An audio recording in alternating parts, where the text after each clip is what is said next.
नमस्कार दोस्तों, power of knowledge में आपका स्वागत है। और आज हम सीएसएस के अंदर करेंगे इमेज की टेक्स्ट पोजीशन प्रॉपर्टी के बारे में। तो अगर हम किसी इमेज के ऊपर किसी टेक्स्ट को रिप्रेजेंट करना चाहते हैं, वो हम कैसे करेंगे, क्या क्या उसके वेज होते हैं, आज हम उनके बारे में आपको स्टडी करके यहाँ पर रिप्रेजेंट कर रहे हैं। तो बेसिकली जो मैं वर्किंग आपको रिप्रेजेंट करके बताऊंगा वो बताऊंगा टॉप लेफ्ट की। हमारे पास कई तरह के टेक्स्ट पोजीशन हम यहाँ पर इमेज के अंदर होती है जिसको हम यूज कर सकते हैं। तो सबसे पहले हमारे पास आती है टॉप लेफ्ट, फिर बॉटम लेफ्ट, फिर सेंटर, फिर टॉप राइट, फिर बॉटम राइट। तो अब आप यहाँ पर देखिए मैंने काम क्या किया हुआ है। मैंने एक कंटेनर टैग लिया है, कंटेनर टैग के अंदर मैंने उसकी पोजीशन जो टैग किया वो रिलेटिव कर दी है। इसी तरह से मैं एक इमेज टैग लेता हूँ, इमेज को मैंने विड्थ 100% कर दी, हाइट ऑटो प्रोवाइड कर दी और उसको ओपासिटी प्रोवाइड कर दी ताकि आपका टेक्स्ट आपको डिस्प्ले हो जाए। अब मैं टॉप लेफ्ट के अंदर जाता हूँ, पोजीशन एब्सोल्यूट कर देता हूँ। मैंने टॉप दिया 8 पिक्सल और लेफ्ट दिया 16 पिक्सल। तो आप अपने हिसाब से इस वर्किंग को यूज कर पा रहे हो। 8 पिक्सल के ऊपर आपने जो टॉप पे है उसको वो लेफ्ट पे टेक्स्ट रिप्रेजेंट कर देगा। तो हम यूज कैसे करेंगे?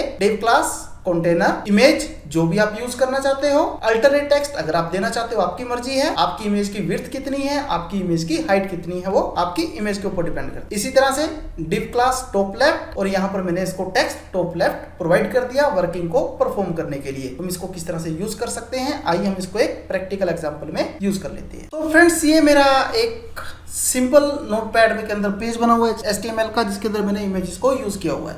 तो बेसिकली मैं क्या करता हूँ, यहाँ से एक बार इसका व्यू देख लेता हूँ कि मेरे पास क्या क्या चीजें अवेलेबल है। तो देखिए बेसिकली मेरा स्ट्रक्चर यहाँ पर 3 इमेजेस को रिप्रेजेंट कर रहा है। मुझे कोई एक ही इमेज चाहिए, मैं उसके हिसाब से अपने पेज को क्रिएट कर लेता हूँ। तो मैंने यहाँ पर सबसे पहले क्या किया, इसके बॉर्डर रेडियस को मैंने खत्म कर दिया। मैं इस प्रॉपर्टी का यूज ही नहीं कर रहा हूँ। Save, refresh. अब मेरे पास एक ही इमेज अवेलेबल है, मैं इस इमेज के ऊपर वर्किंग को परफॉर्म करना चाहता हूँ।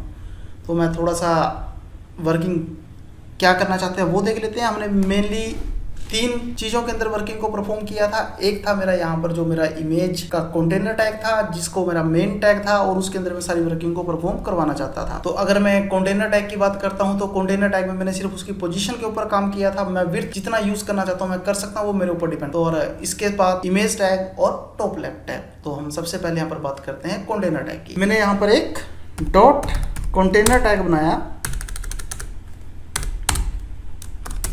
और इसको पोजीशन रिलेटिव प्रोवाइड कर दी।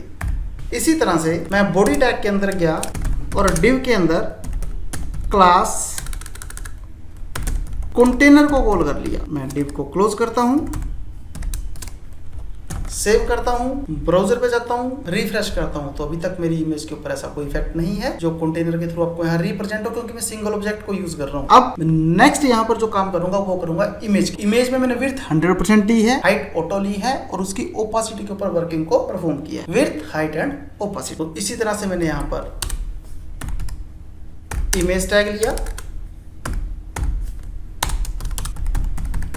विड्थ मैं कितनी यूज करना चाहता हूँ मेरे ऊपर डिपेंड करता है। सपोज कीजिए मैंने यहाँ पर पिक्सल्स में लेनी है, परसेंटेज में लेनी है, मैं यहाँ पर परसेंटेज में ही ले लेता हूँ 100%, हाइट ऑटो और ओपासिटी 0.4। सेव। इसका इफेक्ट मेरी इमेज पे पड़ेगा। रिफ्रेश। तो ये देखिए मेरी इमेज को उसने फुल साइज कर दिया है, थोड़ी सी इमेज मेरी डल कर दी है, जिसके हिसाब से मेरी वर्किंग को वो रिप्रेजेंट कर रहा है। मैं थोड़ा सा ओपासिटी को यहाँ ज्यादा कर देता हूँ, क्योंकि मैं अगर इसको 0.6 या 0.8 करता हूँ तो ये मेरी इमेज थोड़ा सा डिस्प्ले होना शुरू हो जाएगी।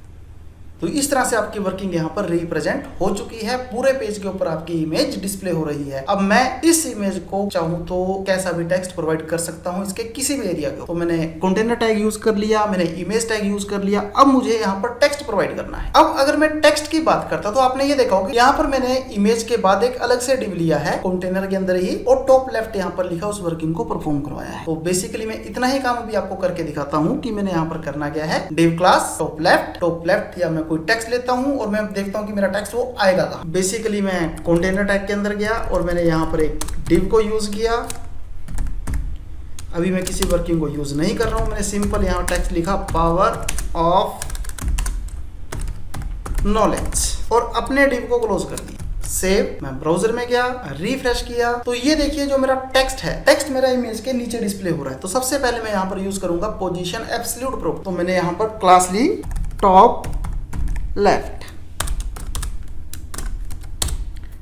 और position absolute.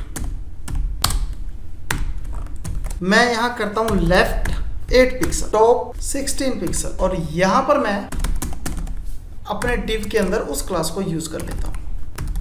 Save, refresh.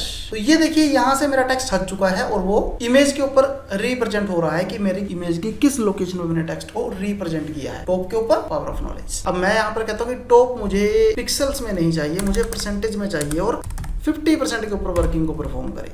Save. अब आप ये देखिए वो आपका सेंटर में आ चुका है, लेफ्ट में है। अगर आप दोनों तरफ से सेंटर करना चाहते हो तो आपको यहाँ लेफ्ट भी 50% लेना पड़ेगा। सेव।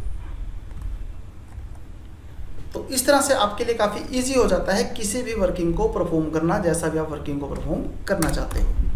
आपको जस्ट यहाँ फिगर्स को चेंज करना है और आपको वैसी आउटपुट ये रिप्रेजेंट कर देगा जैसा भी रिजल्ट आप शो करना चाहते हो। तो मैं इसको कोई कलर प्रोवाइड कर देता हूँ।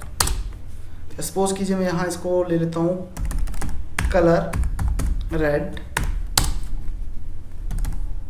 Font size 72 pixel, save, refresh.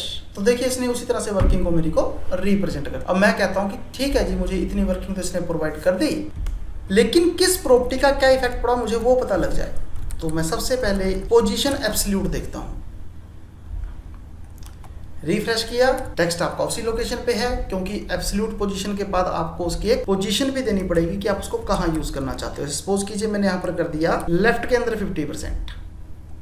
Save करता हूं, वो लेफ्ट के अंदर 50% हो गया। ठीक है, लेफ्ट के अंदर 50% तो हो गया, लेकिन टॉप से क्या पोजीशन हो वो आपने दी नहीं थी। तो जैसे आपने इसको टॉप से पोजीशन प्रोवाइड की, उसने आपको रिजल्ट टॉप के ऊपर रिप्रेजेंट करके शो कर दिया कि आपका रिजल्ट यहाँ पर क्या हो सकता है, क्या वर्किंग उसकी प्रोवाइड हो सकती है। तो आपके लिए वर्किंग काफी इजी हो जाती है कि आप इसको टेक्स्ट लाइन किसी भी तरह से प्रोवाइड कर सकते हो। तो फ्रेंड्स, हमारी आज की क्लास में इतना ही था। Thank you very much.